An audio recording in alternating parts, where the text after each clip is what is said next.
Clara Castillo dejó atrás la única vida que conocía. El carruaje partió antes del amanecer. Los portones de la propiedad de su padre se cerraron detrás de ella con un sonido seco de hierro y madera. Y Clara no miró hacia atrás. Se quedó de frente, con la espalda recta y las manos cruzadas sobre el regazo, escuchando el ruido de las ruedas sobre el empedrado hasta que el sonido cambió de tono y supo, sin necesidad de ver, que estaban en el camino abierto. Tenía 24 años, una maleta con ropa y entre los vestidos, envuelto en un paño de lino, estaba el cuaderno de tapa de cuero que llevaba desde los 12 años. Aquel cuaderno iba con ella. Eso lo había decidido antes de decidir cualquier otra cosa. La madre murió cuando Clara tenía 15 años, de una fiebre que duró 9 días y que ningún médico de Almansa supo tratar. Doña Mercedes Castillo era una mujer de manos callosas y voz baja que conocía cada planta que crecía en los campos alrededor de la propiedad. En las caminatas por los campos, doña Mercedes sostenía la pequeña mano de Clara y enseñaba con paciencia.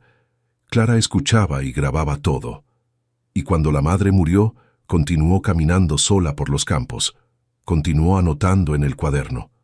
Era la única forma que encontró de mantener algo vivo. El padre nunca supo del cuaderno.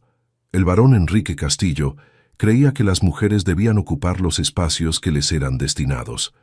El espacio destinado a Clara no incluía ciencia, no incluía cuadernos, no incluía caminatas solitarias. Incluía silencio, obediencia y utilidad. Y cuando las deudas crecieron más allá de lo que él podía ocultar, la utilidad de ella se volvió nítida para él como el agua.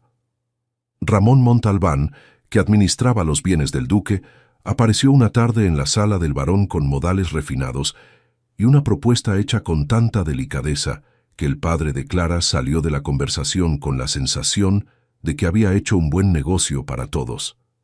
Clara lo supo aquella noche, después de la cena.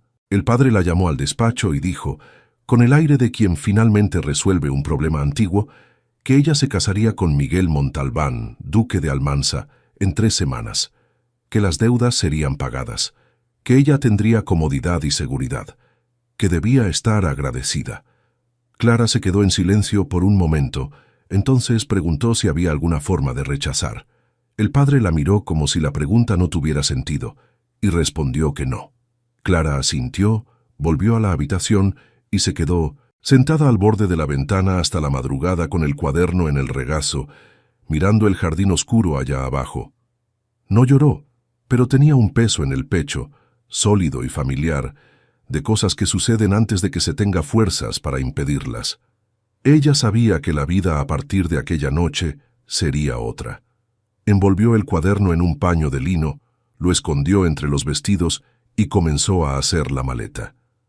El carruaje entró en Serrabal por el camino sur, que subía entre olivos antiguos y descendía hasta la llanura donde Almansa se extendía dorada a media tarde. Clara miraba por la ventana con atención, la misma mirada que dirigía a las plantas en los campos, paciente, sin prisa. Almansa apareció cuando el camino hizo una curva entre 2 colinas. Era una ciudad de piedra dorada y tejados color terracota, construida en escalones sobre la ladera de una colina, con una catedral barroca en lo alto y una plaza central amplia donde el mercado aún funcionaba a esa hora de la tarde. Había naranjos en las calles, había el olor de tierra húmeda que venía de los huertos en los bordes de la ciudad. El carruaje no se detuvo, pasó por la plaza, subió por una calle de piedras irregulares y continuó más allá de los últimos tejados, por un camino bordeado de cipreses altos que creaban sombra incluso a media tarde. Y cuando los cipreses terminaron de repente, apareció la casa Montalbán. La mansión era grande y antigua, de piedra color miel, con una fachada de ventanas altas que reflejaban la luz de la tarde. El jardín alrededor era vasto. Clara lo percibió antes de poder explicarlo. Alguien amó mucho este jardín, pensó Clara. Hacía tiempo que esa persona ya no estaba allí. La ceremonia tendría lugar en la pequeña capilla al lado de la mansión, en una tarde en la que el viento frío atravesaba por las rendijas de la puerta. No había invitados. Estaban el sacerdote, 2 empleados de la casa llamados como testigos, y Ramón Montalbán, sentado en la primera fila con la postura de quien ocupa cualquier lugar como si fuera suyo. Cuando Clara entró por la puerta estrecha de la capilla, con el ramo de rosas rojas que había encontrado sobre la cama esa mañana, Ramón se levantó y sonrió. «Señora Castillo», dijo él con una inclinación de cabeza, «qué alegría finalmente tenerla en Almansa». Ramón Montalbán tenía un rostro agradable, ojos claros, modales finos, una gentileza en los gestos que parecía natural. Clara respondió con una inclinación igualmente cortés y caminó hacia el altar. Fue entonces cuando vio a Miguel. Estaba al fondo de la capilla, junto al altar, en la silla de ruedas, con las manos sobre las rodillas y los ojos bajos, absorto en algún pensamiento que Clara no podía alcanzar. Vestía un abrigo oscuro de corte impecable. El cabello pelirrojo estaba peinado hacia atrás. Cuando Clara comenzó a caminar por el pasillo estrecho, él levantó la cabeza y la miró. Clara no desvió la mirada. Había aprendido, a lo largo de los años, que desviar la mirada era dar una ventaja que no necesitaba ser dada. Entonces miró de vuelta, con calma, y evaluó. Miguel Montalbán tenía quizás 26 años, rostro de rasgos firmes, ojos verdes que llevaban dentro algo que Clara identificó sin dificultad. No era tristeza, era algo más silencioso y más resistente que la tristeza. Él la miró por un momento. Luego bajó los ojos nuevamente. La ceremonia fue corta. El sacerdote habló con voz pausada. Las palabras resonaron por las paredes de piedra de la pequeña capilla. Y cuando llegó el momento, los dos dijeron sí, Miguel con la voz baja y contenida, Clara con la voz firme. Cuando la ceremonia terminó, Miguel fue conducido hacia afuera por 2 empleados sin decir una palabra a Clara. Ramón se acercó a ella con una sonrisa cordial y dijo que el carruaje la llevaría a la mansión, que podría descansar antes de la cena. Clara agradeció con educación. Se quedó parada por un instante en la puerta de la capilla, sintiendo el viento frío en el rostro. Un empleado se acercaba a Miguel por el pasillo lateral con una bandeja. Encima de ella, una taza de té aún humeante. Clara estaba parada a menos de 2 pasos cuando la bandeja pasó. El olor llegó antes de que ella tuviera tiempo de prepararse para él. Era fuerte, ligeramente amargo, con una nota seca por debajo que no coincidía con ningún té común que ella conociera. Clara se quedó inmóvil por un instante. El empleado continuó caminando sin darse cuenta de que ella se había detenido, y ella se quedó allí, con el viento frío en el rostro y ese olor comenzando a trabajar dentro de la memoria, buscando una página del cuaderno que aún no lograba alcanzar. Entró en el carruaje con el ramo de rosas en la mano y el olor aún presente. Queridos oyentes, necesito detenerme por un instante, y antes de continuar, quiero saber qué están haciendo en este momento y desde dónde me escuchan. Si aún no se han suscrito al canal Los Corazones Enamorados, este momento es una invitación. Son historias así, de amor que no se anuncia, que llega despacio, que se esconde en pequeños gestos, las que me hacen querer seguir contando, pero necesito de ustedes para que me escuchen.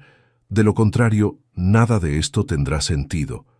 Cada comentario que ustedes dejan, cada me gusta, cada hype, yo leo, yo siento y hace una diferencia que es difícil de explicar, pero es real. Tengo historias esperando, muchas, y quiero mucho compartir cada una con ustedes. Suscríbanse, activen la campanita y quédense conmigo hasta el final. La habitación era grande y fría, con techo alto y ventanas que daban al jardín abandonado allá abajo. 4 criadas la esperaban. Prepararon un baño con agua caliente perfumada de lavanda. La ayudaron a vestir una ropa de dormir de tela fina, que no era suya, y arreglaron su cabello con peines de carey que tampoco eran suyos. Clara dejó que hicieran todo eso en silencio, con la paciencia de quien aprendió que hay batallas que no se eligen, solo se dejan pasar.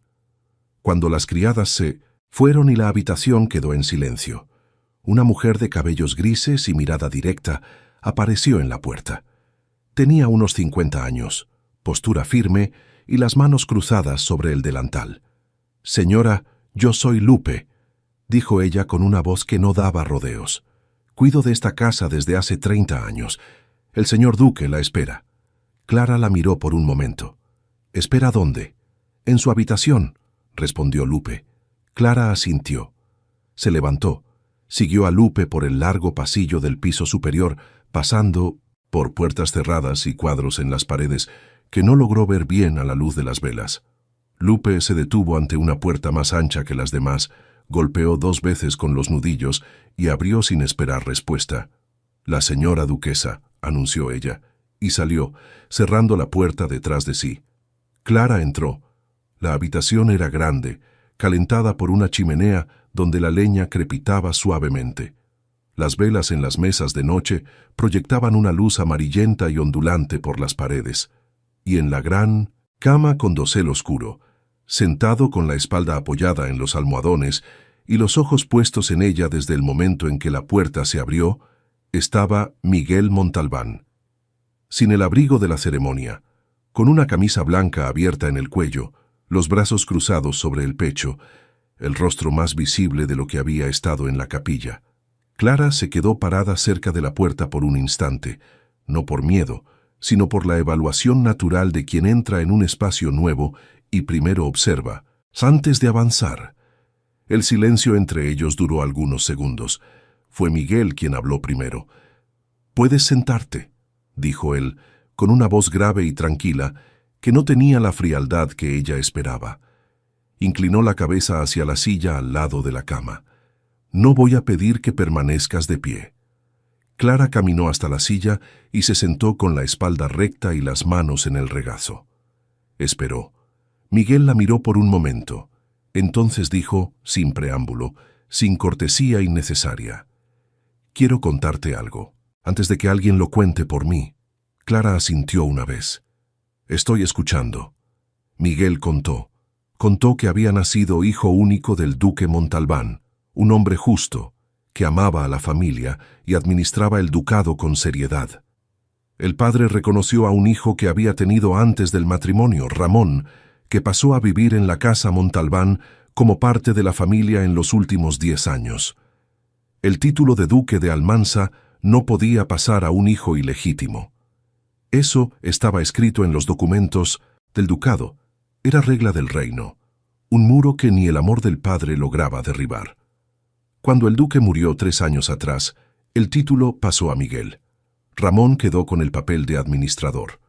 Quedó con el cargo, con el acceso, con el control cotidiano de todo, pero sin el título.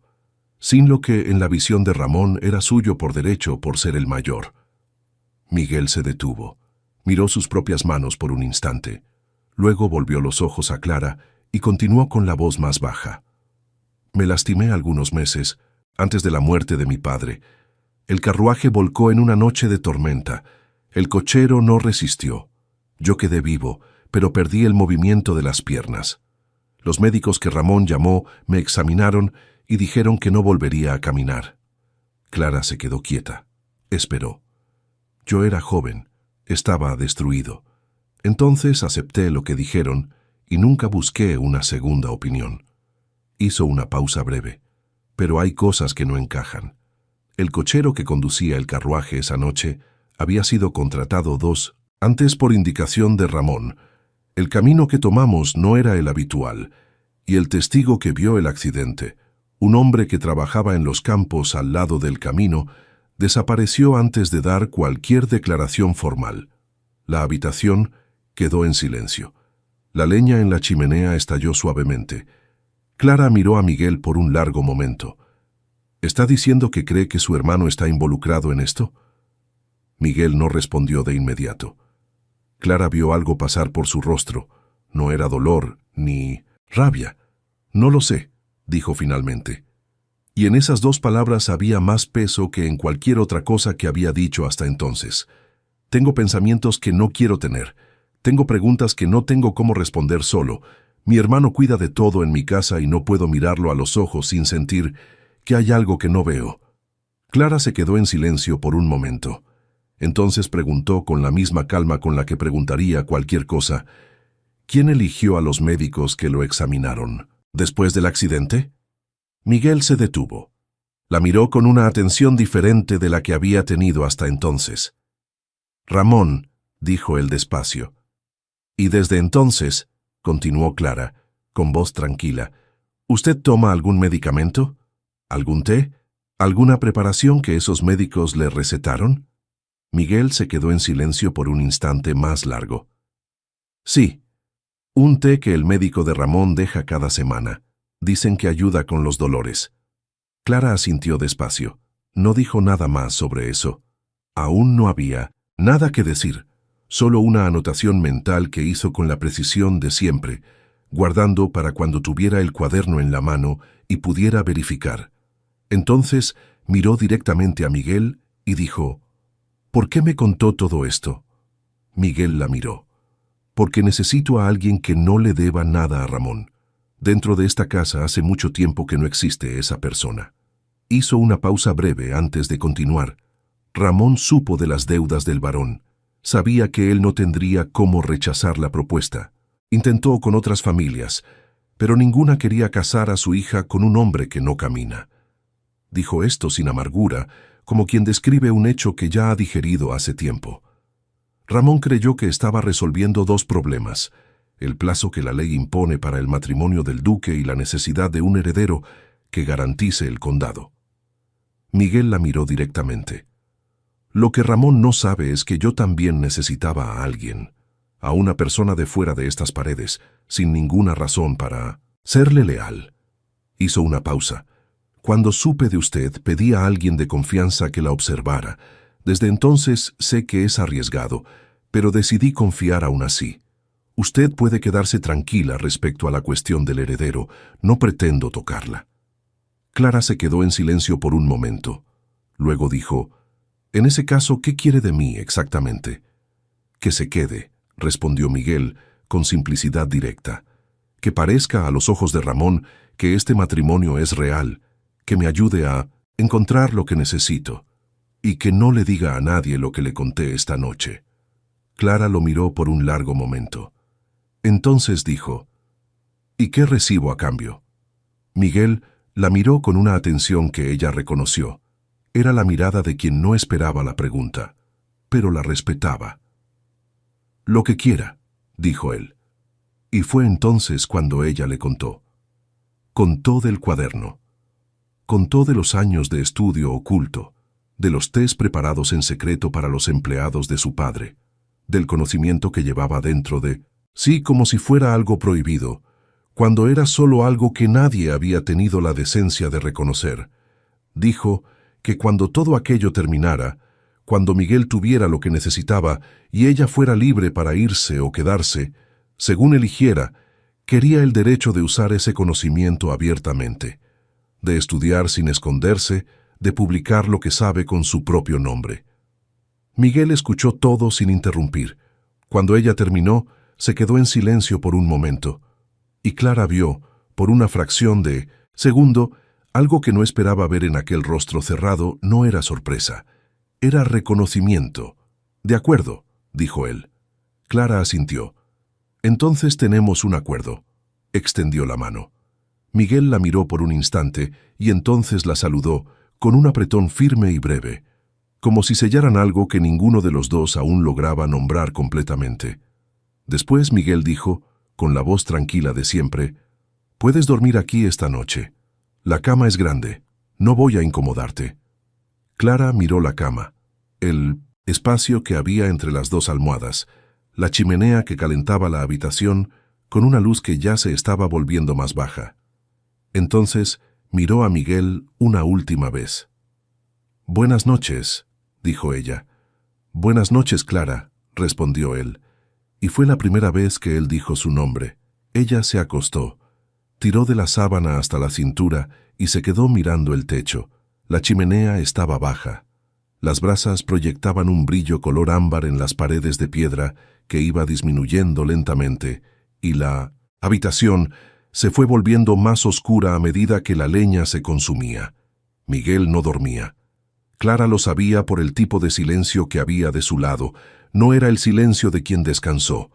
Era el silencio de quien está quieto a propósito, consciente de cada sonido de la habitación, de la respiración del otro, del peso de su propio pensamiento.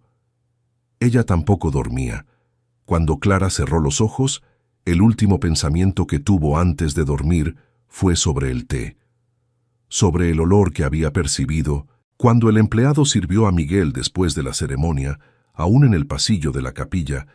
Ella conocía ese olor, estaba en alguna página del cuaderno. Mañana, pensó ella, mañana tomaría el cuaderno. La mañana siguiente llegó con luz fría entrando por las rendijas de las cortinas y el olor a café subiendo desde la cocina allá abajo. Clara abrió los ojos y se quedó quieta por un momento, mirando el techo de la habitación. A su lado, la cama estaba vacía. Miguel ya no estaba. La almohada de su lado guardaba apenas la marca de donde la cabeza había reposado, y la sábana estaba doblada con un cuidado que parecía deliberado. Clara se sentó. Miró la habitación con los ojos de quien ve un lugar por primera vez a la luz del día. La noche anterior, las velas y la chimenea habían suavizado todo. Ahora la luz de la mañana mostraba los detalles sin piedad, las paredes de piedra, el armario de madera maciza con las puertas entreabiertas donde las criadas habían colgado sus vestidos, la mesa pequeña cerca de la ventana, una vela gastada y un libro cerrado que pertenecía a Miguel, y en la mesa de noche de su lado, una taza de té aún caliente con un platillo debajo. Clara miró la taza por un momento. Luego se levantó, caminó hasta la ventana y abrió las cortinas. El jardín estaba allá abajo, diferente de lo que había parecido la tarde anterior. Existía una organización antigua en aquellas líneas de tierra, una intención que el tiempo fue borrando, pero no completamente. Clara reconoció incluso desde la ventana la forma de un cantero de hierbas medicinales, las raíces resecas de un rosal que un día debió haber sido grande. Más apartado, cerca del muro de piedra, un árbol de hojas oscuras la hizo inclinar la cabeza para ver mejor. No logró identificarlo a la distancia. Tomó el cuaderno de dentro de la maleta, lo abrió en la primera página en blanco y escribió la fecha. Luego lo cerró y lo colocó bajo el brazo. Poco tiempo después, Lupe apareció con 2 criadas para ayudarla a vestirse, con la puntualidad de quien organiza su propio día con precisión y espera lo mismo de los demás. «El señor Duque toma el desayuno en la biblioteca», dijo Lupe, mientras una de las criadas cerraba los botones del vestido de Clara por la espalda. Preguntó si la señora prefiere bajar o tomarlo en la habitación. «Voy a bajar», respondió Clara. Lupe asintió. «¿Y el señor Ramón?», preguntó Clara, con la voz tranquila de quien pregunta por el tiempo.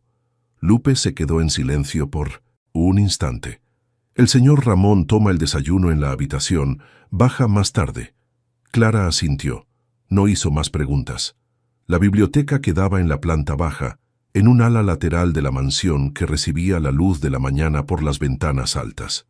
Era un espacio grande, con estanterías del suelo al techo cubiertas de libros encuadernados en cuero, un escritorio en el centro y 2 sillones cerca de la ventana. El acceso era por un pasillo amplio, sin escalones. Clara percibió, mientras caminaba, que todas las habitaciones que Miguel usaba en el día a día estaban en la planta baja, conectadas entre sí por pasillos que la silla podía recorrer sin obstáculos. El piso superior tenía acceso por una rampa. Miguel estaba en su silla, con una taza en la mano y un libro abierto en el regazo. Levantó los ojos cuando Clara entró. «Buenos días», dijo él. «Buenos días», respondió ella. Clara se sentó en el sillón del otro lado, aceptó la taza de café que una criada le trajo y se quedó un momento mirando las estanterías. Eran muchos libros organizados con un criterio que ella aún no lograba identificar.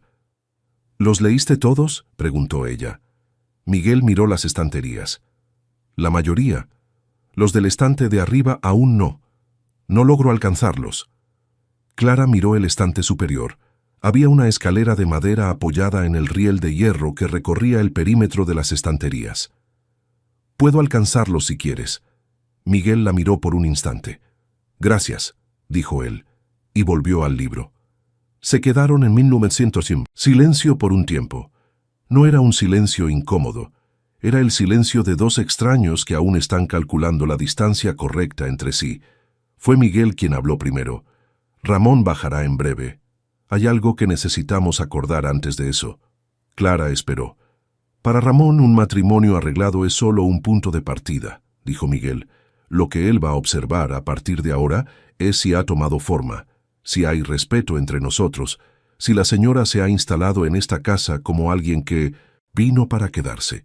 Y si no parece eso, comenzarán a hacer preguntas. Hizo una pausa. Las preguntas de Ramón no son solo preguntas, son instrumentos. Clara se quedó en silencio por un momento. ¿Qué espera que haga? Que esté presente, respondió Miguel. En las comidas, en las conversaciones, en los momentos en que él nos ve juntos.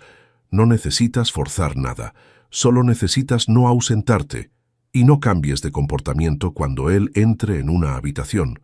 Ramón lo percibe. Clara asintió. ¿Puedo hacer eso? Miguel volvió al libro. Lo sé, dijo él. ¿Cómo lo sabe? Miguel cerró el libro. Porque pasé años viéndolo observar a los demás. Ramón Montalbán bajó a las 10. Clara lo oyó antes de verlo, el sonido de los pasos en el pasillo, pasos largos y regulares, de quien camina sin prisa. Entró en la biblioteca con la familiaridad de quien entra en su propia habitación, miró a los dos con una sonrisa abierta y dijo, con esa voz que siempre sonaba un tono por encima de lo necesario, «Qué bueno verlos así, juntos por la mañana temprano». «Buenos días, Ramón», dijo Miguel, sin levantar los ojos del libro. «Buenos días, señor Montalbán», dijo Clara. Ramón se instaló en la silla del escritorio, pidió café a una criada con un gesto breve y se quedó mirando a los dos con la satisfacción discreta de quien verifica que las cosas están en el lugar donde las dejó. «Y entonces, Clara», dijo él, usando su nombre con una familiaridad que no había sido ofrecida, «¿cómo fue la primera noche en Almansa?» «Tranquila», respondió ella. «La casa es bonita, pero el jardín me llamó la atención». Ramón inclinó la cabeza. «Ah, el jardín. Era hermoso cuando la madre de Miguel lo cuidaba». Miró al hermano con una expresión de pesar que parecía sincera. Miguel no respondió. Pasó una página del libro. Clara miró a Ramón. Ramón la miró con una atención que duró un segundo más de lo necesario. «¿La señora se interesa por jardines?»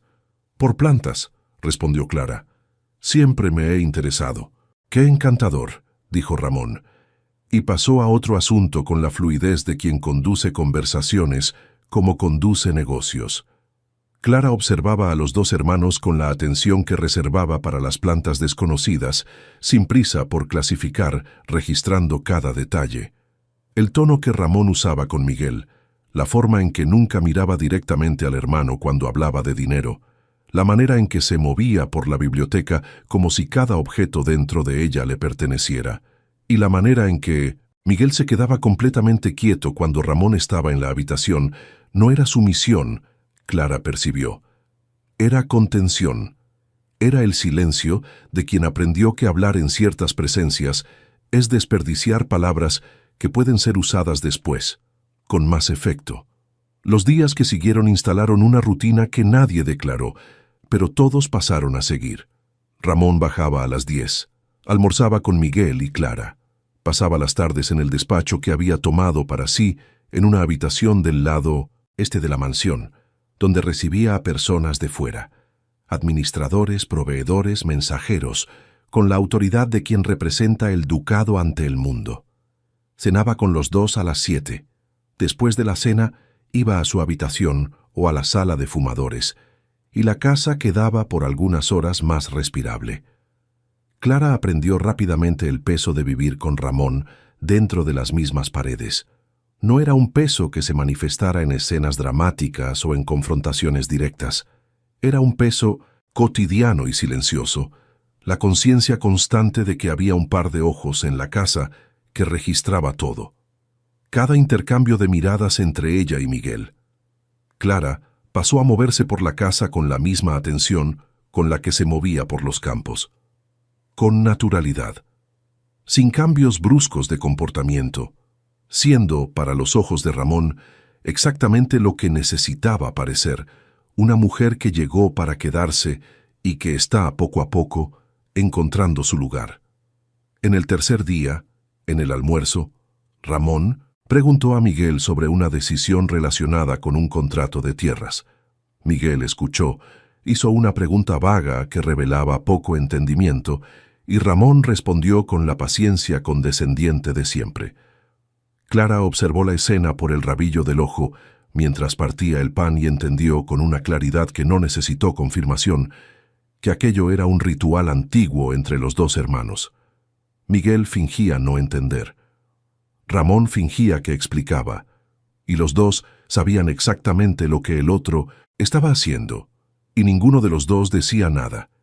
Esa noche Clara estaba acostada con los ojos abiertos cuando sintió a Miguel acomodar su posición en la cama.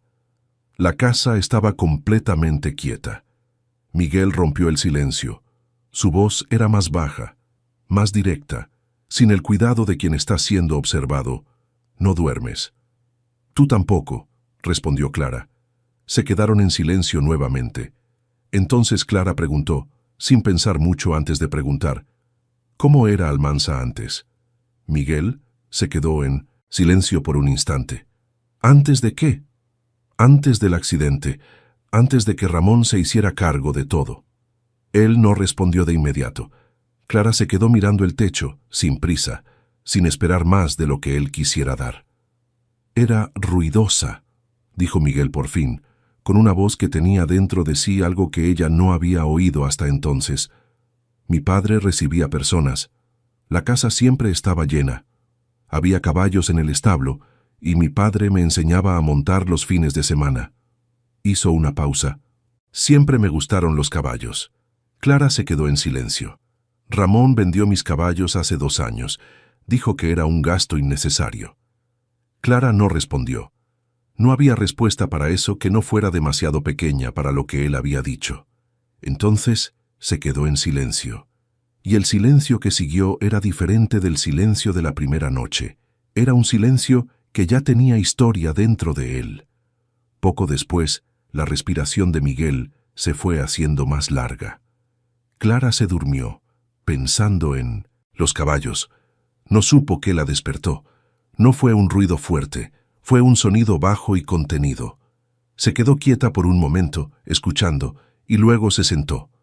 Miguel estaba acostado de espaldas, los hombros tensos, la respiración corta e irregular, del tipo que no es de sueño. «Miguel», dijo ella con voz baja. Él no respondió de inmediato. Entonces dijo, con una voz que tenía dentro de sí, esfuerzo y control al mismo tiempo. «No necesitas preocuparte. Va a pasar», dijo él. «Ya estoy preocupada», respondió Clara. «¿Qué estás sintiendo?» Silencio por un instante. «La espalda», dijo él. «Sucede a veces. Un dolor que comienza en la base de la columna y sube». Se detuvo. «No hay nada que necesites hacer». Clara ya había salido de la cama. Fue hasta la mesa, mojó el paño en la palangana de agua que estaba allí y volvió. «Date la vuelta», dijo ella. «Clara, date la vuelta», repitió ella, con la misma voz tranquila de siempre. Miguel se quedó en silencio por un instante. Entonces, despacio, se giró boca abajo. Clara se arrodilló en la cama a su lado. Colocó el paño húmedo en la base de la columna primero, lo dejó por un momento y luego comenzó a trabajar con las manos, presión firme y lenta, sintiendo dónde la tensión estaba más densa, dónde los músculos estaban bloqueados contra el dolor. Miguel se quedó en silencio. La respiración fue aliviándose poco a poco. Clara trabajó en silencio por un tiempo. La chimenea estaba casi apagada y la habitación estaba oscura, con solo el brillo tenue de las brasas dando una luz color ámbar que apenas llegaba a las paredes. «Mi madre hacía esto», dijo Clara después de un tiempo, «cuando los empleados de mi padre se lastimaban en el trabajo». Después de un tiempo, la tensión fue cediendo. Miguel respiró hondo una vez, larga y despacio, y los hombros bajaron. «Ya estoy mejor», dijo él. Clara retiró las manos despacio. Se quedó arrodillada en la cama por un instante, escuchando la respiración de él acomodarse. «¿Esto sucede con frecuencias?», preguntó ella. «Con más frecuencia de la que me gustaría», respondió Miguel. Clara se quedó en silencio por un momento. Entonces dijo: «La próxima vez despiértame», dijo Clara. «No hace falta». «Miguel», dijo ella, con la voz firme y baja al mismo tiempo. «La próxima vez me despiertas». Silencio. «Está bien», dijo él por fin. Clara se acostó de nuevo a su lado. La habitación quedó en silencio. Afuera el viento movía los árboles del jardín con un sonido bajo y constante. Entonces Miguel dijo, con una voz que tenía dentro de sí algo que ella no había oído antes. No era gratitud, era otra cosa, más profunda y más difícil de decir. «Nadie ha hecho esto por mí desde que quedé en esa silla». Clara se quedó mirando el techo oscuro. Sintió el peso de esas palabras posarse con una suavidad que dolía de una forma que no tenía nombre. «Lo siento mucho por eso», dijo ella, simplemente. Y se quedaron en silencio hasta que la respiración de Miguel se volvió larga y profunda, y ella supo que él había dormido.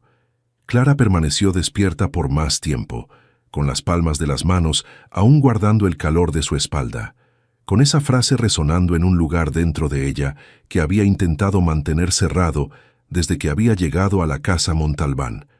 Ya no intentó cerrarlo. Clara bajaba al jardín todas las mañanas, antes de que Ramón bajara. Eran las únicas horas del día en que la casa no la observaba. Trabajaba con las manos en la tierra, limpiando los canteros, quitando la maleza, aflojando el suelo con las herramientas que Lupe había mandado buscar sin que nadie lo pidiera. El jardín iba respondiendo lentamente, como los jardines siempre responden, sin prisa, en su propio tiempo. En el rincón cerca del muro, el árbol de hojas oscuras seguía esperando. Clara se acercó a él, con el cuaderno abierto en la mano. Examinó las hojas con atención, la forma, la nervadura, el color que variaba del verde oscuro al casi negro en los bordes. Rompió una hoja, pequeña entre los dedos, y la olió. Cerró los ojos por un instante. Conocía ese olor. Estaba en alguna página del cuaderno, estaba en la memoria de las caminatas con su madre. Doña Mercés lo había dicho con su voz baja de siempre: «Cuidado con esta». Abrió los ojos, pasó las páginas del cuaderno con calma, pasando por las páginas cubiertas de dibujos y anotaciones hasta encontrar la página que buscaba. Leyó. Leyó 2 veces. Entonces cerró el cuaderno y se quedó de pie, mirando el árbol. No estaba segura de si esa planta estaba en el té de Miguel. Aún no podía confirmarlo, pero el olor que había percibido, ese olor estaba relacionado con lo que tenía en las manos ahora. Eran de la misma familia. Tenían propiedades que se cruzaban de una forma que Clara necesitaba entender mejor. Escribió en el cuaderno la fecha, el nombre de la planta, la ubicación en el jardín. Escribió también, en letras más pequeñas, la pregunta que aún no tenía respuesta. Cerró el cuaderno cuando oyó pasos sobre la piedra detrás de sí. Se giró. Ramón estaba de pie a unos 10 pasos de distancia, con las manos detrás de la espalda y una expresión que Clara no logró leer completamente antes de que él sonriera. «Buenos días», no la oí bajar. «Bajo temprano», respondió Clara con naturalidad. Cerró el cuaderno y lo colocó bajo el brazo. «El jardín es más fresco por la mañana». Ramón miró el árbol de hojas oscuras. «Ese nunca fue muy útil. La madre de Miguel lo plantó». «Es muy bonito», dijo Clara simplemente. Ramón se quedó mirando el árbol por un momento.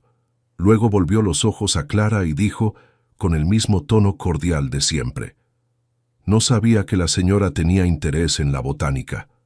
«Desde pequeña», respondió ella. «Interesante», dijo Ramón, y volvió al interior. Clara se quedó de pie en el jardín por un momento después de que él se fue. Entonces miró el cuaderno que sostenía bajo el brazo. A partir de aquella mañana, el cuaderno quedaría escondido en el cuarto. A la mañana siguiente, Miguel estaba en la biblioteca cuando Clara fue al jardín. No fue intencional. Estaba con los papeles delante y levantó los ojos por un instante, Y ella estaba allí, afuera, con el cuaderno debajo del brazo y los pasos decididos de quién sabe a dónde va. Se quedó mirando.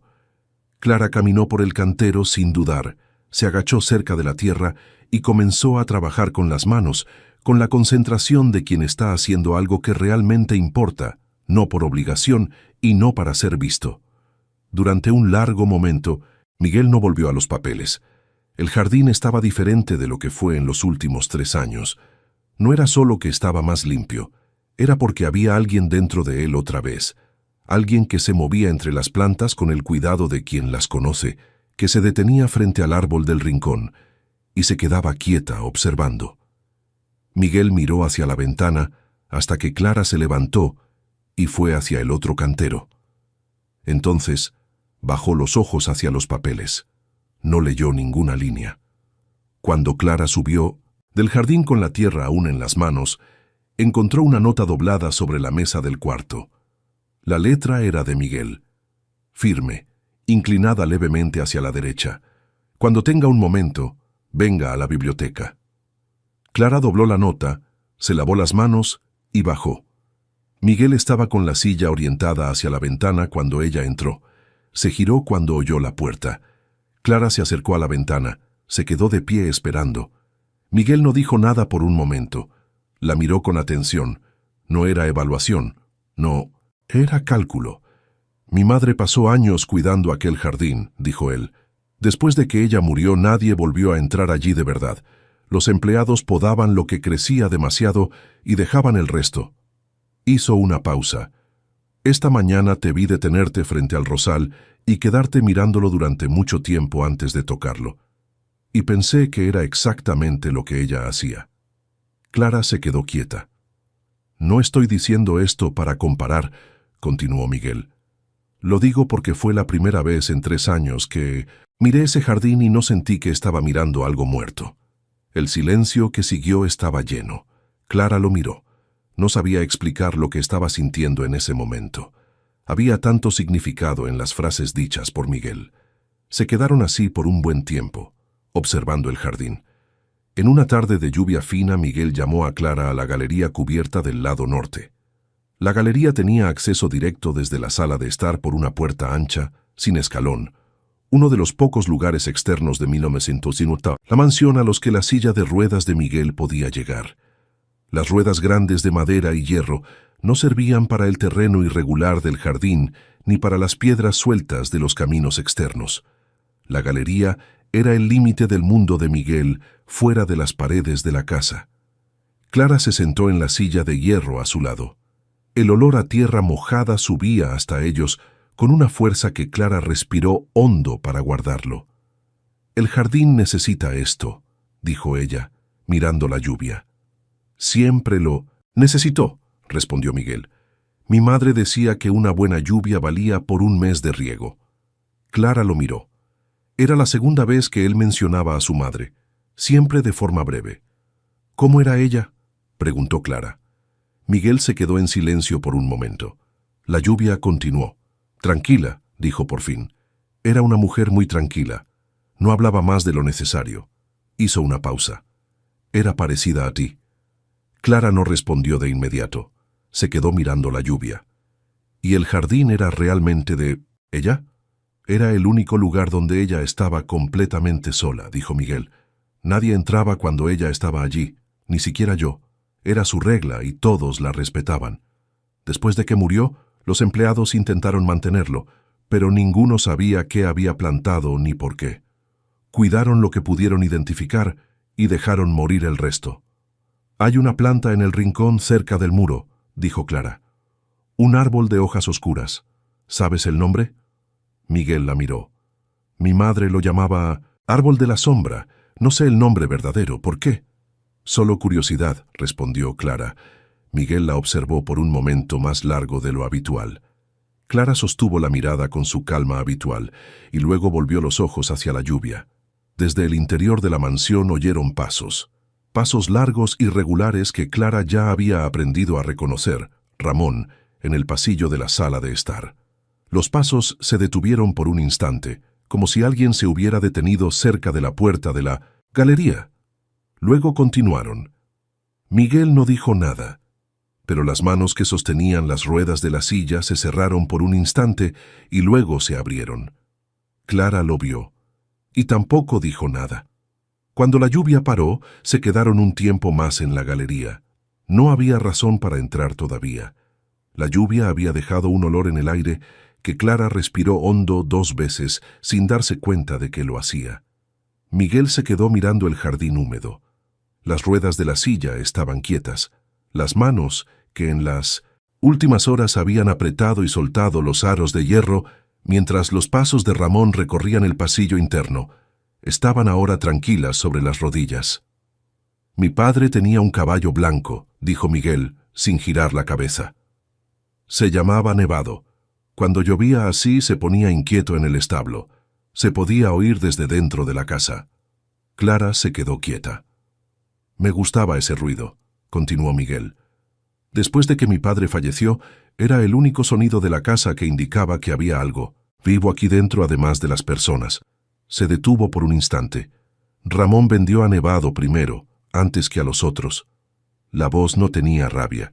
Tenía solo el peso de quien cuenta algo que estuvo guardado demasiado tiempo. «Oí el carruaje llevárselo de madrugada. No lo vi, pero lo oí». Clara miró el perfil de él contra la oscuridad del jardín, las manos que seguían quietas, la forma en que había dicho todo eso sin girarse, sin pedir nada, solo porque había algo dentro de él que encontró espacio para salir en ese momento. «Mi madre tenía una planta de melisa que ella llamaba testaruda», dijo Clara, después de un momento, «porque nunca moría. La plantó cuando se casó con mi padre y sobrevivió a todo, a las sequías, al invierno, a un perro que desenterró todo el cantero». Hizo una pausa. «Cuando supe que me iba, fui al jardín de noche y corté una rama. Está envuelta en un paño dentro de la maleta. Aún no sé si prenderá aquí, pero la traje». Miguel giró la cabeza y la miró. No dijo nada por un momento. Luego dijo con una voz más baja que en cualquier otra conversación que habían tenido a la luz del día: «Plántala aquí, en el cantero cerca del rosal». Clara lo miró. «Si no prende, pediré que traigan otro brote», dijo él. Clara lo observó por un momento. A los ojos verdes, que en ese momento no guardaban nada, estaban simplemente abiertos, directos, diciendo lo que estaban diciendo sin nada más debajo. «La plantaré mañana», dijo ella. Miguel asintió. Llamó a Lupe con la campana de la galería y pidió que adelantaran la cena. Entraron juntos cuando la luz dentro de la mansión ya estaba encendida. Esa noche, Clara subió más temprano de lo habitual. Ramón se había quedado en la sala de fumar después de la cena, y ella no quiso esperar a que saliera. Se preparó para dormir, apagó las velas y se acostó. Sintió el movimiento de Miguel acomodándose en la cama, los gestos lentos y precisos de quien aprendió a hacerlo solo, sin apresurarse y sin pedir ayuda más allá de lo necesario. Luego el silencio. «Clara, ¿estás despierta?», preguntó él en voz baja. «Sí, lo estoy», respondió ella. «Hoy en la galería, cuando preguntaste por mi madre». Hizo una pausa breve. «Perdón, no suelo hablar sobre ella». Clara esperó. «No porque no quiera», continuó Miguel. «Es porque hablar de ella es doloroso para mí». Clara se quedó en silencio por un momento. Luego dijo, con la voz baja de las conversaciones que solo existen en la oscuridad: «Mi madre murió cuando yo tenía 15 años. Pasé mucho tiempo sin poder hablar de ella también. Entonces empecé a escribir en el cuaderno. Primero los nombres de las plantas que ella me enseñó. Luego otras cosas». Hizo una pausa. «Eso me ayudó». Miguel no respondió de inmediato. «¿Cómo era ella?», preguntó él por fin. «Era generosa», dijo Clara, sin pedir nada a cambio. Cuidaba a los empleados de la casa cuando se enfermaban. Nunca dejó a nadie sin atención. Mi padre nunca entendió eso en ella». Se detuvo un instante.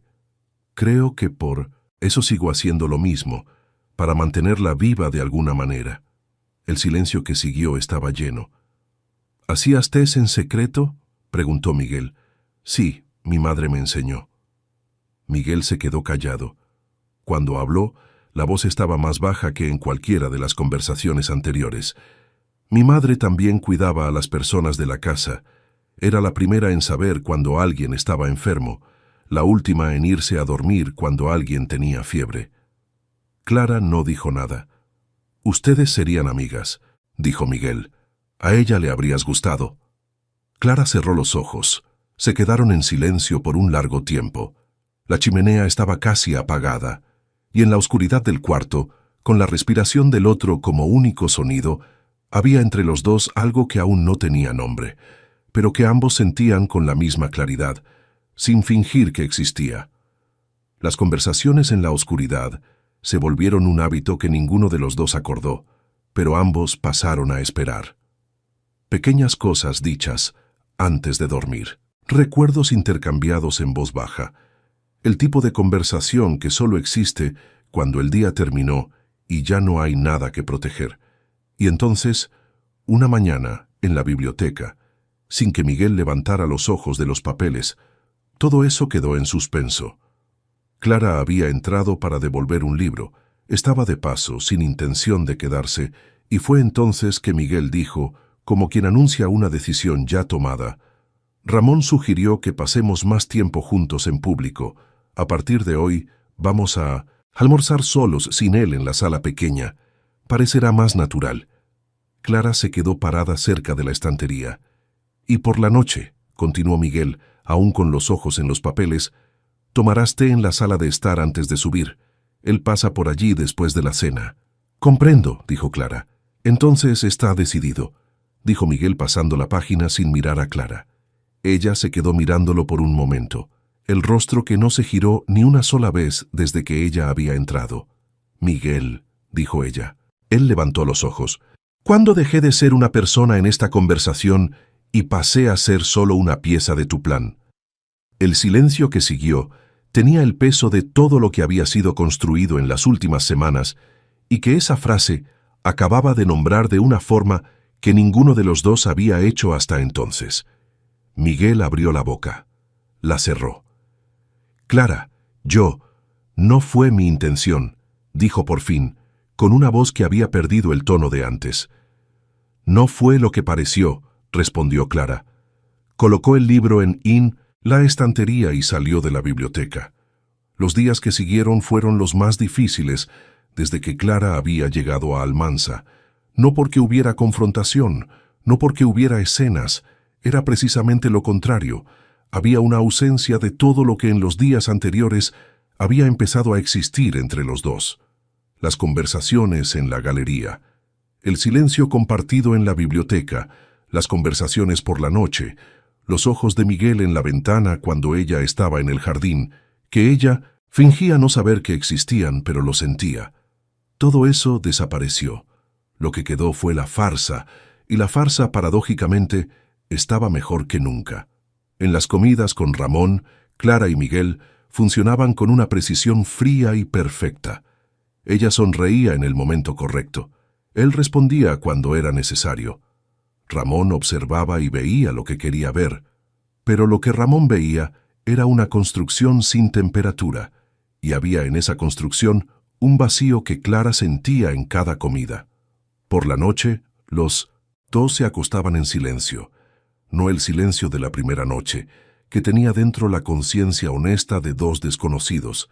Era un silencio diferente, el silencio de dos personas que saben lo que perdieron y no saben cómo recuperar sin que parezca que están pidiendo algo. Clara bajaba al jardín todas las mañanas, trabajaba la tierra con las manos, pensaba con la misma atención con que pensaba sobre las plantas, despacio, sin prisa por concluir antes de entender. El médico de Ramón vendría el jueves siguiente. El jueves por la mañana Clara bajó más temprano de lo habitual. Clara entró en la cocina. Lupe estaba allí. «Buenos días, Lupe», dijo ella, con la naturalidad de quien tiene un propósito claro. «Quería saber qué hierbas usa la cocina con más frecuencia. Estoy planeando el jardín y no quiero plantar lo que ya tenemos en cantidad suficiente». Lupe la miró por un instante. «Sí, señora, vamos a la despensa», dijo. y se secó las manos en el delantal. Las dos se quedaron cerca de las estanterías. Con Lupe señalando y nombrando, Clara anotaba en el cuaderno. Era una conversación simple, del tipo que no despierta ninguna cuestión en nadie. 20 minutos después, oyó pasos en el pasillo externo. La puerta trasera se abrió y entró un hombre de mediana edad con una bolsa de cuero oscura que colocó sobre la encimera cerca de la entrada sin ceremonia. Era el médico de Ramón. Clara lo había visto 2 veces antes, siempre de paso, siempre con esa prisa de quien no quiere ser retenido por preguntas. «El preparado del señor Ramón», dijo a Lupe señalando la bolsa, «igual que siempre. Una dosis al amanecer, una al atardecer». Lupe asintió sin levantar los ojos. El médico se fue. Lupe fue hasta la encimera, abrió la bolsa y sacó de dentro un paquete de papel doblado, atado con un cordel fino. Lo colocó en una estantería alta, junto a las otras hierbas de la cocina, y fue a buscar la tetera. Cuando Lupe se giró con la tetera en la mano, Clara estaba cerca de la ventana, mirando el jardín afuera. «El romero», dijo Clara señalando los canteros allá abajo. «Voy a buscar un poco para la cocina». Clara salió de la cocina con un sobre en el bolsillo y las manos quietas. Subió al cuarto, cerró la puerta, levantó la tabla cerca de la ventana y sacó el cuaderno de dentro. Se sentó en la silla. Colocó el sobre la mesa. Abrió el cuaderno en la página del árbol de la sombra y leyó las anotaciones que había hecho semanas antes, línea por línea. Luego abrió el sobre y sacó las hojas secas. Eran pequeñas, de color castaño oscuro con bordes casi negros. Clara tomó una entre el pulgar y el índice y la partió por la mitad. Olfateó. Cerró los ojos. Era exactamente el olor del té de Miguel. Abrió los ojos. Pasó las páginas del cuaderno y encontró, escrita cuando tenía 16 años, pariente cercana del árbol de la sombra. Más concentrada, más peligrosa. Si se ingiere todos los días, impide que el cuerpo se recupere. El cuerpo se queda donde está. No empeora, pero nunca mejora. Clara leyó esas palabras 2 veces. Luego se quedó quieta, con el cuaderno abierto en el regazo y las hojas secas sobre la mesa, y miró por la ventana hacia el jardín abajo. Miguel tomaba ese té todos los días, desde el accidente. Los médicos de Ramón habían dicho que no volvería a caminar. No era el accidente lo que lo mantenía en la silla. Era el té. Clara se quedó sentada por un largo tiempo sin moverse. El jardín abajo estaba inmóvil bajo el sol de la tarde. El árbol de la sombra en el rincón cerca del muro proyectaba una sombra larga y oscura sobre la tierra. Colocó el sobre dentro del cuaderno y bajó. La puerta de la biblioteca estaba entreabierta. Clara la empujó despacio y se detuvo en el umbral. Miguel estaba en el escritorio, como siempre, pero no estaba solo. De pie cerca de la ventana, con las manos cruzadas detrás de la espalda, había un hombre que Clara nunca había visto. Tendría tal vez 30 años, cabello oscuro, la piel curtida de quien pasa mucho tiempo al aire libre y una expresión que mezclaba alivio con tensión. Cuando Clara entró, ambos se giraron hacia ella al mismo tiempo. Miguel dijo, con una voz que había cambiado de tono: «Clara, este es Diego». El hombre inclinó la cabeza. «Señora duquesa». «Diego fue mi amigo desde niño», continuó Miguel. «Es de quien hablé la primera noche, el hombre de confianza a quien pedí que observara». Clara entró completamente en la biblioteca y cerró la puerta detrás de sí. Diego miró a Miguel. Miguel asintió con la cabeza. «El cochero», dijo Diego. «El hombre que Ramón contrató 2 semanas antes del accidente. Encontré el registro en el notariado de Almansa. Fue contratado por un intermediario, pero el dinero vino de una cuenta que Ramón usaba para pagos que no quería que aparecieran en las cuentas del ducado». Hizo una pausa y encontré el testimonio. El hombre que vio el accidente y desapareció antes de declarar. Está vivo. Vive a 3 días de aquí, en una aldea cerca de la frontera norte. Habló conmigo. Dijo que vio el carruaje salir de la carretera y que el camino había sido preparado. Había piedras grandes desplazadas en una curva que en la noche de lluvia no se veían. Alguien las había movido antes. El silencio en la biblioteca era completo. Clara caminó hasta el escritorio. Colocó el cuaderno abierto sobre la mesa, en la página de las hojas secas, con el sobre al lado. No dijo nada. Solo esperó. Miguel miró el cuaderno. Leyó las anotaciones con atención, concentrada. Leyó la frase subrayada con 2 líneas finas. Impide la recuperación. El cuerpo se queda donde está. Levantó los ojos hacia Clara. Clara abrió el sobre y colocó las hojas secas sobre la mesa, al lado del cuaderno. Miguel miró las hojas. Luego, volvió los ojos al cuaderno. El silencio duró mucho tiempo. Cuando Miguel habló, la voz salió baja. Entonces, yo podría haber caminado todo este tiempo. No era una pregunta. Diego bajó los ojos hacia el suelo y se quedó quieto. Clara no desvió los ojos de Miguel. Se quedó mirándolo sin prisa, sin palabras que no fueran pedidas, presente de una forma que no necesitaba ser nombrada para ser real. Miguel se quedó con los ojos puestos en las hojas secas sobre la mesa por un largo momento. Entonces, las manos que descansaban en el regazo se cerraron despacio, con una fuerza que no tenía a dónde ir. Miró a Diego. ¿Ese hombre está dispuesto a declarar? Tiene miedo, pero está dispuesto.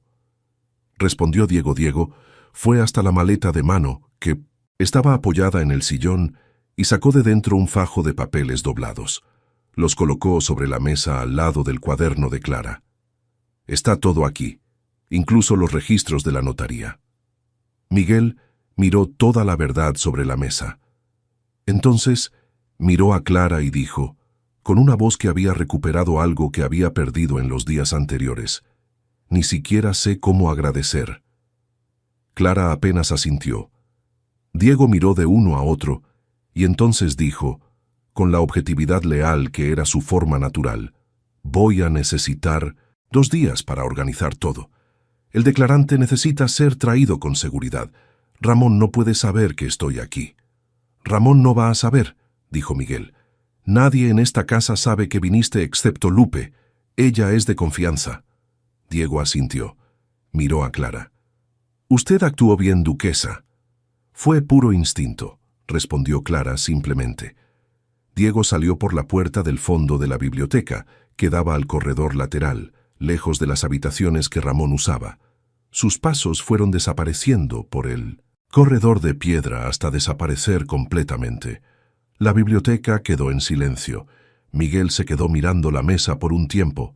Entonces dijo, sin levantar los ojos, «No fue mi intención tratarla como una pieza», continuó Miguel, con la voz directa de siempre, pero con un cuidado dentro de ella que era nuevo.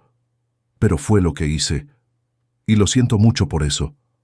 Clara lo miró.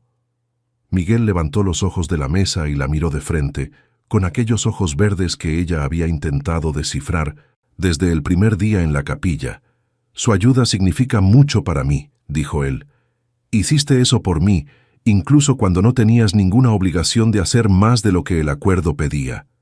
Clara se quedó en silencio por un momento. Entonces dijo, «Sí tenía obligación. Era lo correcto».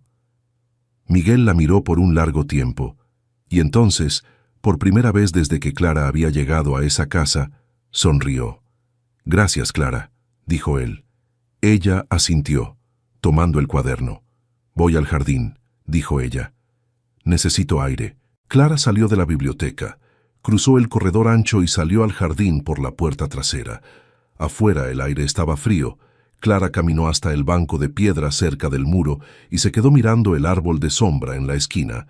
Se quedó sentada hasta que el sol comenzó a bajar detrás de las colinas de Almansa. Después entró. En la mañana del tercer día, Diego golpeó la puerta de la biblioteca con 2 toques cortos y entró antes de que alguien respondiera. Miguel estaba solo. Clara había bajado al jardín más temprano, como hacía todos los días, y Ramón aún no había bajado de la habitación. Diego cerró la puerta detrás de sí y dijo, con la voz baja y directa de siempre, «El declarante y los guardias de la capital están a algunas horas de aquí». Miguel se quedó quieto por un instante. Entonces dijo, ¿Cuánto tiempo tenemos antes de que Ramón se dé cuenta? Menos de lo que nos gustaría, respondió Diego. Anoche uno de los empleados me vio en el corredor lateral. No dijo nada, pero Ramón tiene ojos en esta casa que no puedo mapear todos. Miguel asintió despacio. Cuando los guardias lleguen, pueden entrar.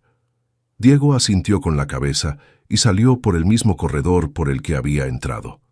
Miguel se quedó solo por un momento, con los ojos en la ventana que daba al jardín. Clara estaba de rodillas cerca del cantero de las rosales, con las manos en la tierra.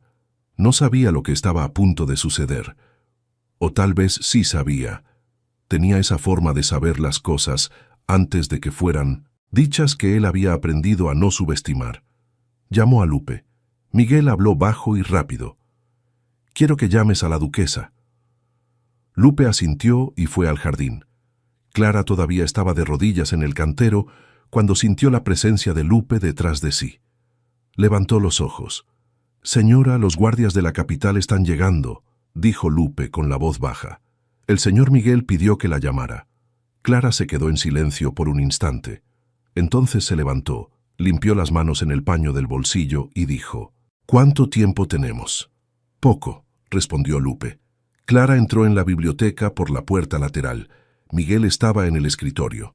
Cuando ella entró, levantó los ojos y había en ellos una pregunta que no llegó a ser hecha. «Lupe me avisó», respondió Clara antes de que él hablara. Cerró la puerta detrás de sí y se quedó de pie cerca del escritorio. «¿Qué quieres que haga?» Miguel la miró por un momento. «Solo quédate aquí conmigo». Clara asintió. Se sentó en el sillón cerca de la ventana, con el cuaderno en el regazo y las manos quietas, con la calma de quien ya decidió dónde va a estar cuando las cosas sucedan y no necesita ninguna deliberación más. Se quedaron en silencio. Minutos después, oyeron a Ramón bajar. La puerta de la biblioteca se abrió. Ramón entró con la familiaridad de siempre, pero se detuvo cuando vio a Clara sentada en el sillón. Miró el cuaderno sobre el regazo de Clara y los papeles que estaban sobre el escritorio. El rostro no cambió, pero los ojos cambiaron. Aquella atención calculadora que Clara había observado desde el primer día se afiló de una forma que ella sintió antes de poder nombrar. «Buenos días», dijo Ramón, con la voz de siempre. «Buenos días, Ramón», respondió Miguel. Ramón entró completamente en la sala. Cerró la puerta. Miró los papeles sobre el escritorio con esa calma de quien está mapeando el terreno antes de dar cualquier paso. «¿Qué es esto?», preguntó señalando los papeles. «Siéntate», dijo Miguel. «No quiero sentarme», respondió Ramón. La cordialidad había desaparecido. «Quiero saber qué está pasando en esta casa». Fue entonces cuando se oyó, viniendo de la entrada principal de la mansión, el sonido de múltiples pasos sobre el empedrado del patio. Pasos organizados. Ramón giró la cabeza hacia la ventana lateral que daba al patio de entrada. Vio a los guardias. Diego caminaba al lado del oficial que los conducía. Vio, detrás de ellos, a un hombre mayor que tardó un instante en reconocer, y cuando lo reconoció, Clara vio el momento exacto en que Ramón entendió. No fue un gesto grande, fue una inmovilidad de un segundo que dijo todo. Se giró hacia Miguel. «Diego fue a la capital», dijo Miguel, con una voz que no tenía rabia ni triunfo. «Llevó los registros de la notaría y los documentos de los pagos. El cochero que contrataste 2 semanas antes del accidente, Ramón. El dinero de una cuenta que usabas para pagos que no querías que aparecieran en las cuentas del ducado. Y el hombre que está llegando ahora», señaló la ventana. Vio lo que ocurrió en esa carretera. Vio quién movió las piedras en la curva antes de la noche de la tormenta. Ramón se quedó de pie sin decir nada. «Y hay algo más», continuó Miguel, con la misma voz directa y sin elevar el tono. «El té que tu médico deja cada semana en esta casa, Clara identificó la planta». Hizo una pausa. «Impide que salga de esta silla». El silencio que siguió era diferente de todos los silencios anteriores de la historia. Ramón se quedó inmóvil, y por primera vez desde 1906 que Clara había llegado a la casa Montalbán, no había en su rostro ningún cálculo, Ninguna cortesía, ninguna máscara. Había solo el rostro de un hombre que oye la dimensión de lo que hizo dicha en voz alta y no tiene cómo deshacerla. 3 años, dijo Miguel con la voz baja. 3 años, Ramón. Ramón no respondió. Se quedó quieto por un momento. Entonces, con la velocidad de quien percibe que el terreno práctico está perdido y va a buscar otro, se giró hacia Clara. «Antes de que sigas adelante», dijo Ramón mirando a Miguel, pero con los ojos dirigidos a Clara, «hay una cosa que necesitas pensar sobre tu esposa». Hizo una pausa calculada. Ella llegó aquí sin nada, sin familia con poder, sin futuro garantizado, sin salida. Una mujer en esa situación no se queda por elección, Miguel, se queda porque lo necesita. Y cuando ya no lo necesite, cuando tú tengas lo que quieres y ella tenga lo que quiere, ¿qué va a quedar entre ustedes dos? El silencio que siguió duró solo algunos segundos. Miguel miró a Ramón, y Clara, que estaba sentada en el sillón con el cuaderno en el regazo, vio en el rostro de Miguel algo que reconoció. No era vacilación, no era duda. Era el rostro de quien oye algo y sabe inmediatamente que la respuesta ya estaba formada mucho antes de la pregunta. «Por más que hayas arreglado este matrimonio, sé exactamente con quién me casé», dijo Miguel con una voz baja y firme. «Me casé con una mujer que llegó aquí sin deberle nada a nadie, que durmió en mi cama sin conocerme, que cuidó del jardín de mi madre sin que yo se lo pidiera, que encontró lo que escondiste con el conocimiento que trajo consigo, no el que yo le di, el suyo». Hizo una pausa. «Eso no me preocupa. Lo que me preocupa», miró a Ramón sin desviar los ojos, «es que pasaste 3 años manteniéndome en una silla con una taza de té al día y ahora estás intentando usar a una persona que me ayudó como última jugada». Se detuvo un instante. «No va a funcionar, Ramón». Ramón se quedó en silencio. Clara también se quedó en silencio, con las manos sobre el cuaderno en el regazo, sintiendo el peso de esas palabras. El oficial de los guardias entró por la puerta lateral con 2 hombres detrás de él. «Ramón Montalbán», dijo el oficial, con la formalidad seca de quien cumple una función, «queda detenido en nombre de la Corona del Reino de Mallorca por fraude, desvío de bienes ducales y complicidad en el atentado contra la vida del duque de Almansa». Ramón no resistió. Dejó que le colocaran los grilletes en las muñecas con la postura de quien decidió que lo único que le queda es no luchar contra lo inevitable. Ramón se quedó en silencio por un instante. Entonces, los guardias comenzaron a conducirlo hacia afuera, pero él se detuvo. Se giró hacia Miguel por última vez, y cuando habló, la voz tenía dentro de ella algo que no era solo acusación, era todo lo que había guardado por años sin nunca haber encontrado el lugar correcto para posarse. «Nuestro padre nos amaba igual», dijo Ramón. «Sé que amaba. Lo vi en sus ojos, lo sentí. Y aún así, cuando murió, tú te quedaste con todo. El título, la casa, el nombre, el respeto. Yo me quedé con el cargo de quien sirve». La voz bajó un tono. «Pasé toda mi vida dentro de esta casa amando a un padre que el mundo decía que no era completamente mío. Y viéndote tener todo lo que yo también merecía tener». Se detuvo un instante. «No tienes idea de lo que es eso, Miguel». El silencio que siguió duró poco. Miguel miró a su hermano por un largo momento. Cuando habló, la voz estaba baja y sin elevar el tono. No era rabia, no era juicio, era solo la verdad dicha por alguien que también cargó peso. «Sé lo que es perder», dijo Miguel. «Perdí a mi padre de la misma forma que tú.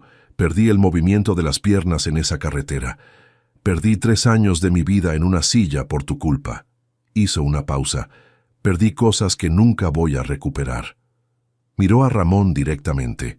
«Pero independientemente de todo lo que perdí, independientemente de cualquier cosa que el mundo me hubiera quitado, jamás habría hecho contigo lo que tú hiciste conmigo, porque yo te amaba, hermano». Ramón no respondió. Los guardias retomaron el paso y él salió por la puerta sin girar la cabeza. Miguel se quedó mirando la puerta cerrada por un largo tiempo después de que los pasos desaparecieron por el corredor de piedra. Diego se quedó de pie cerca de la ventana en silencio. La biblioteca quedó en silencio.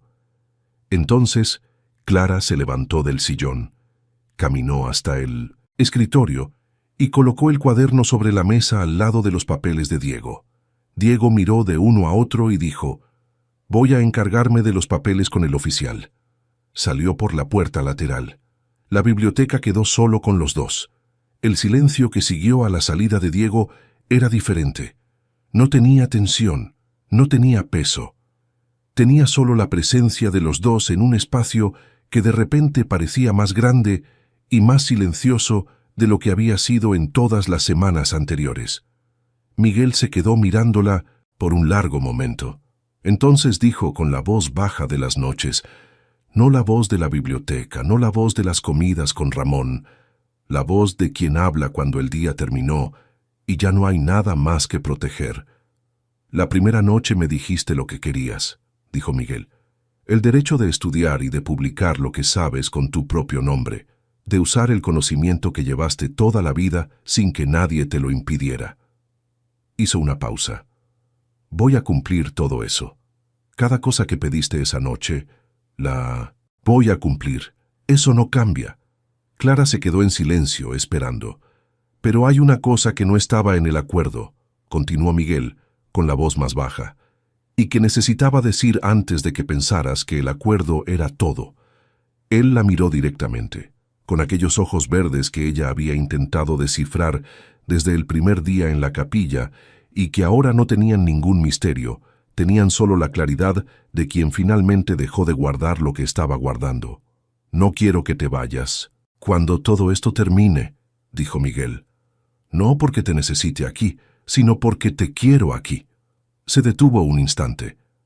«Hay una diferencia entre las dos cosas y sé que entiendes cuál es». Clara se quedó mirándolo por un momento. El rostro que había aprendido a leer en las semanas que pasaron. Las manos sobre las ruedas de la silla, quietas, con esa contención que era la marca de Miguel en todo lo que sentía con fuerza. «¿Te acuerdas de lo que me dijiste sobre los caballos?», preguntó Clara. Miguel se quedó en silencio, sin entender la dirección. «Dijiste que te gustaban los caballos», continuó Clara, «que tu padre te enseñaba a montar los fines de semana, que el establo ahora está vacío». Hizo una pausa corta. «Recuerdo cada cosa que me contaste en las noches que pasamos, cada detalle, no porque intenté recordar, sino porque me importas lo suficiente como para no querer olvidar esos detalles». Miguel se quedó en silencio. «No tenía intención de irme», dijo Clara acercándose a la silla de Miguel, con la voz simple y directa de quien dice una verdad que ya estaba formada desde hacía algún tiempo. «Cuando pedí la libertad de ir o quedarme, pensé que quería irme, que quería empezar de nuevo lejos». Hizo una pausa, se arrodilló a su lado y tomó su mano. «Pero la habitación de arriba, nuestras conversaciones, el jardín de tu madre, eso me ha hecho querer quedarme. Tú me haces querer quedarme. No sé decir exactamente cuándo cambió. Pero no puedo imaginarme en un lugar donde tú no estés, Miguel». Él la miró por un largo momento, y entonces dijo, con una voz que tenía dentro de ella todo lo que las noches habían construido y que el día finalmente estaba dejando existir en voz alta: «Te amo, Clara». Clara sintió esas palabras llegar profundo en su pecho, se acercó a Miguel, a pocos centímetros de sus labios, cuando susurró: «Yo también te amo». Miguel acortó la distancia entre los dos, tomando los labios de Clara en un beso profundo y apasionado. No había nada más que decir en ese momento.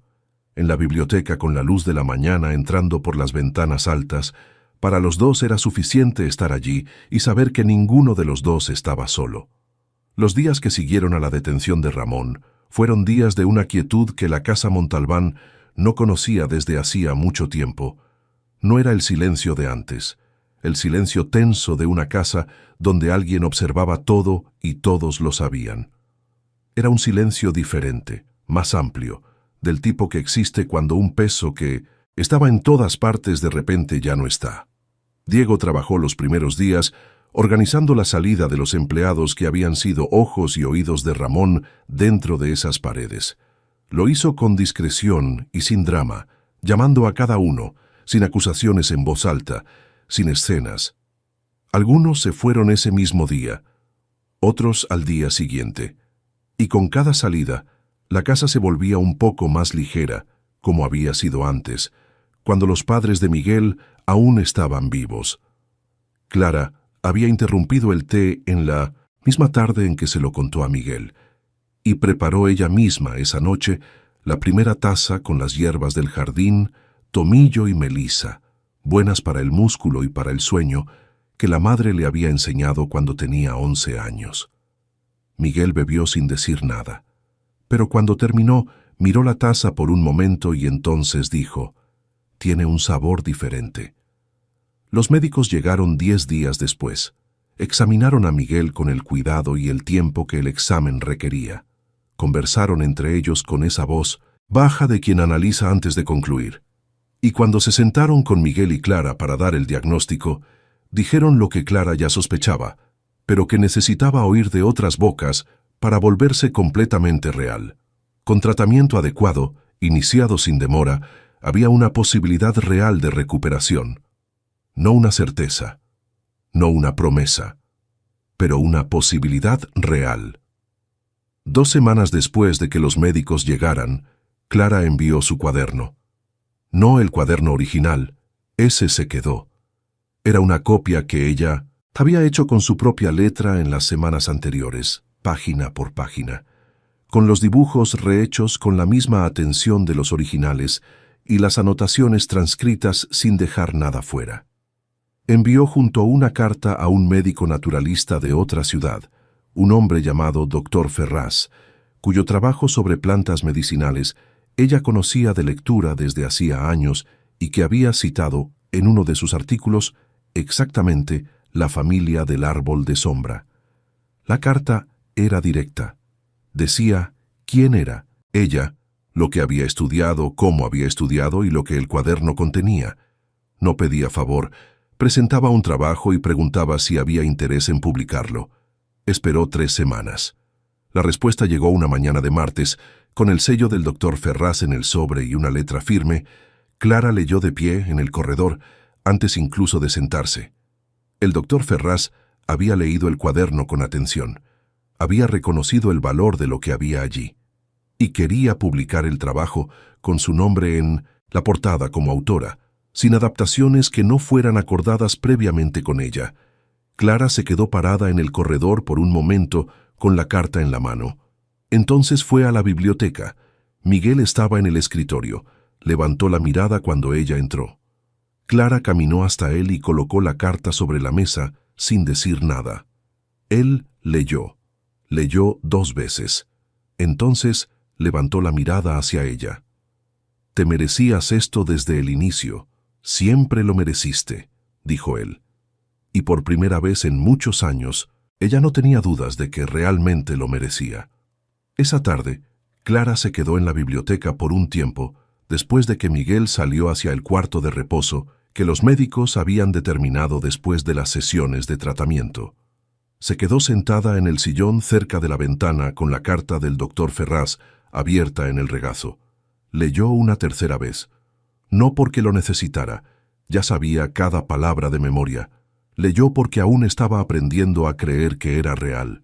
Cuando Miguel volvió, 1 hora después, conducido por los empleados hasta el escritorio donde solía trabajar por la tarde, encontró a Clara aún en el mismo sillón. La miró. Miró la carta en su regazo. Miró la expresión en su rostro que él no había visto antes. No era exactamente alegría.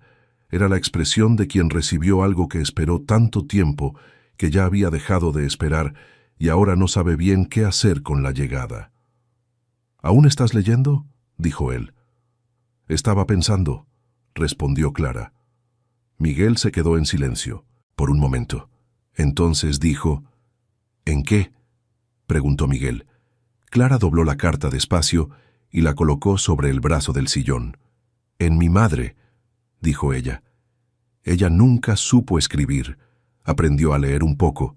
lo suficiente para leer los nombres de las plantas en los libros que yo traía. Hizo una pausa. Todo lo que sabía estaba en su cabeza y en sus manos. Cuando murió, todo se fue con ella. Miguel se quedó mirándola. «Pero no se fue», dijo él. Clara lo miró. «Está aquí», dijo Miguel, señalando, con la cabeza la carta doblada sobre el brazo del sillón. «Guardaste lo que ella te enseñó y ahora estará en un libro con tu nombre». Se detuvo. «Ella estará en ese libro también, Clara, incluso sin nombre». Clara se quedó en silencio por un largo momento. «No necesitabas decir eso», dijo ella. «Lo sé», respondió Miguel, «pero era verdad y necesitabas oírlo». Clara miró la carta, la letra firme del doctor Ferraz. «El primer capítulo será sobre la melisa», dijo ella, «porque fue la primera planta que aprendí y porque es terca». Miguel se quedó en silencio por un instante. Entonces dijo, con un rastro de algo cercano al humor en la voz, «Como tú». Clara lo miró, y entonces, sin poder evitarlo, sonrió. «Como yo», confirmó ella. Miguel sonrió también, y había en esa sonrisa una ligereza que la biblioteca no había visto desde que Clara llegó a aquella casa. El tratamiento de Miguel era difícil, no había forma de hacerlo fácil, y los médicos no intentaron fingir que la había. Era un trabajo lento, construido día tras día sobre un cuerpo que había sido mantenido inmóvil durante 3 años y que necesitaba ser enseñado de nuevo, con paciencia y con dolor, a encontrar los caminos que el té había bloqueado. Había días en que nada respondía, días en que el esfuerzo terminaba en silencio y cansancio y Miguel se quedaba callado durante horas después, con esa expresión de quien está luchando contra algo dentro de sí que no tiene forma definida. Clara había aprendido en esos días que la presencia era más útil que las palabras. Siempre se quedaba cerca, en el sillón de la biblioteca mientras él descansaba, en la terraza mientras él miraba el jardín, en el cuarto por la noche, mientras su respiración se volvía más pesada hasta que llegaba el sueño.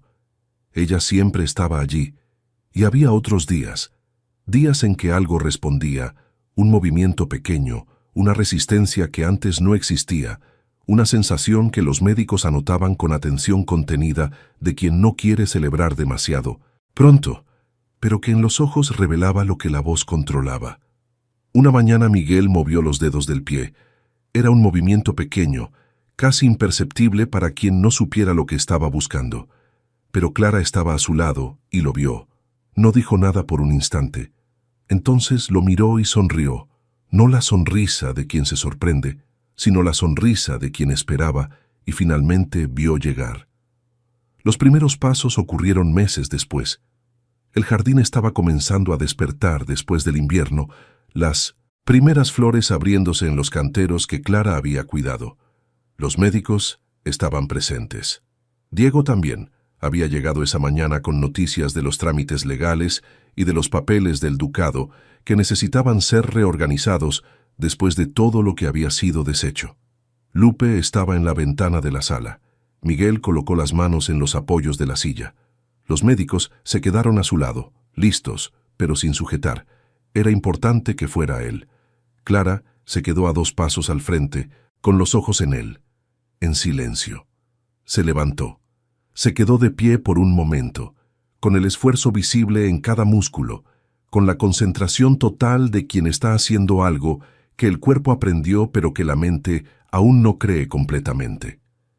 Entonces, uno de los médicos extendió el bastón, y Miguel lo tomó, y dio un paso, luego otro. Caminó hasta Clara. Ella no lloró. Se quedó de pie con los ojos en él, con esa sonrisa que él había aprendido a reconocer, la sonrisa de la calma, la sonrisa de quien sabía. Cuando él llegó lo suficientemente cerca, ella colocó la mano en su rostro con una delicadeza que no necesitaba fuerza para ser completa. «Lo lograste», dijo ella. «Lo logramos», respondió él. Un año después, era una tarde de octubre cuando Clara y Miguel caminaron por el jardín por primera vez juntos, él con el bastón, ella a su lado, con un paso que se adaptaba a su ritmo sin que ninguno de los dos necesitara acordarlo. El jardín estaba en el mejor momento del año.